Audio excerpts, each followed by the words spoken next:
Bom, pessoal, vamos para mais uma questão de física do Enem PPL 2021, mais uma questão de eletrodinâmica.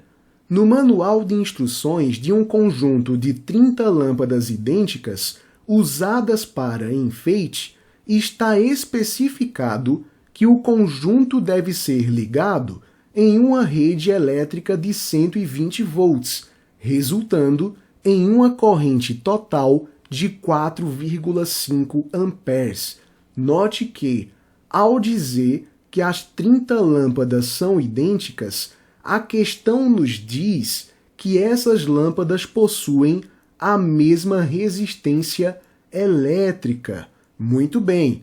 No entanto, o manual não informa a potência nominal de cada lâmpada para a aquisição de lâmpadas individuais de reposição em caso de queima. Depois de ligar o conjunto, percebe-se que, ao retirar qualquer lâmpada, 1/3 das demais não acende. Essa informação é essencial. A questão deseja saber a potência nominal de cada lâmpada.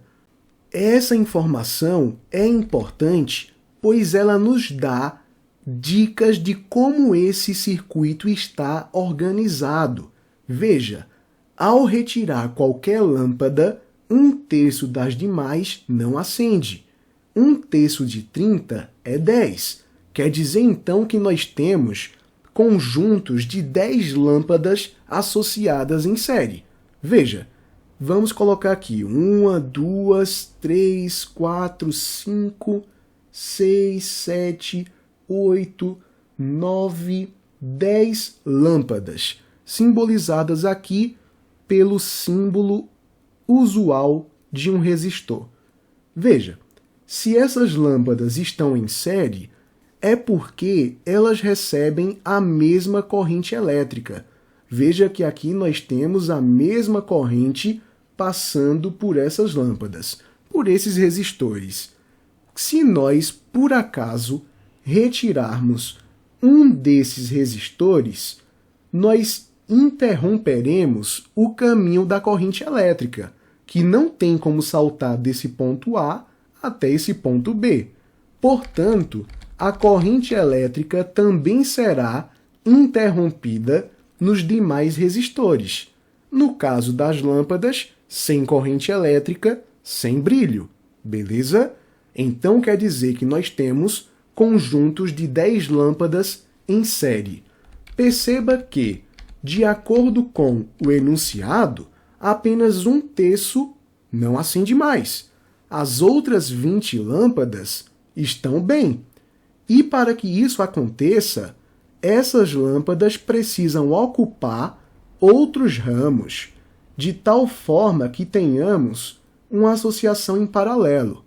Veja só, vamos desenhar aqui mais 2 ramos, cada qual com 10 lâmpadas de acordo com a sugestão do enunciado. Temos aqui mais um ramo e temos aqui outro ramo aqui embaixo. Vamos ver se conseguimos obedecer a todas as condições do enunciado. Veja só, nós temos uma fonte de tensão, né, de 120 volts, que vamos colocar aqui embaixo, né, de forma singela. E sabemos, inclusive, que a corrente total é de 4,5 amperes. Então, sai aqui uma corrente de 4,5 amperes, né? Essa corrente elétrica, quando encontra este ponto, chamado de nó, se divide em 3 caminhos. Então, temos uma corrente I aqui em cima, temos uma corrente I aqui no meio, e temos essa mesma corrente I aqui embaixo. Por que é que essa corrente é a mesma? Porque aqui nós temos ramos que possuem a mesma resistência elétrica total. Se a resistência de uma lâmpada só é Rzinho, então temos 10Rzinho aqui embaixo, 10Rzinho aqui no meio e 10Rzinho aqui em cima. Observe que, se uma lâmpada sofre algum problema, essas outras 9 aqui de cima não acendem mais, porque o caminho da corrente foi interrompido. Então estamos cumprindo com esta condição.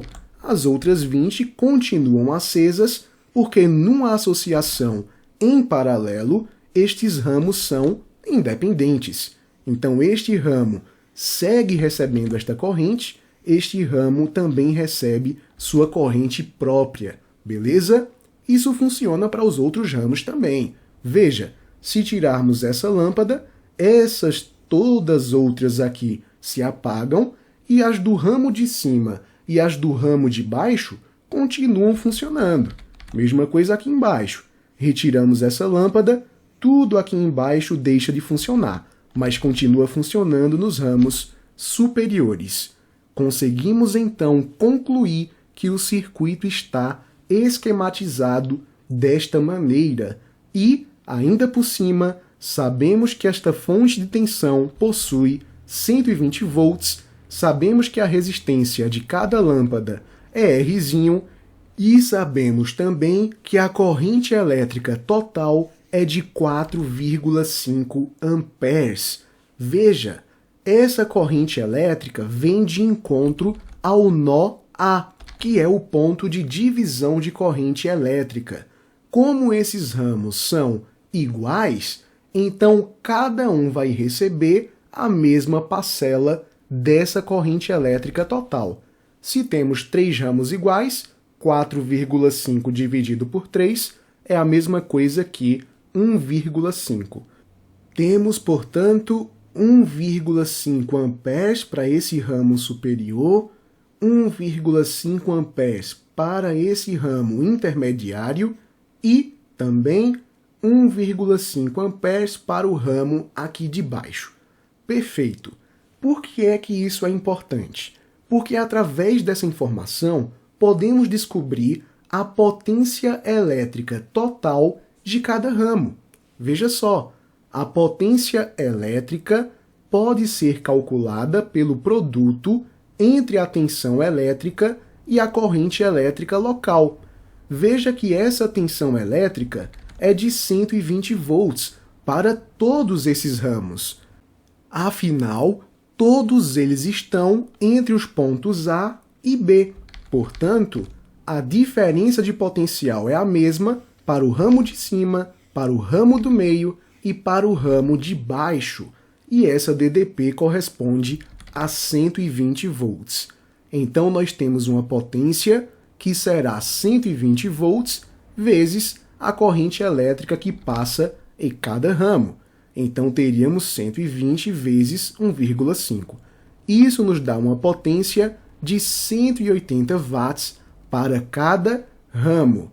Então, este ramo aqui terá uma potência de 180 watts, esse ramo do meio também, e esse ramo aqui de baixo também. Veja que eu poderia ter calculado a potência total de todo o circuito. Essa potência total seria a mesma coisa que a DDP, a tensão elétrica, multiplicada pela corrente total. Veja que a DDP é de 120 volts e a corrente total é de 4,5 amperes. Esse resultado vai dar a mesma coisa que 540 watts. Se dividirmos esses 540 watts por 3, temos 180 para cada um desses ramos. Veja que, se olharmos um ramo individual, sabemos que o conjunto nos fornece 180 watts de potência.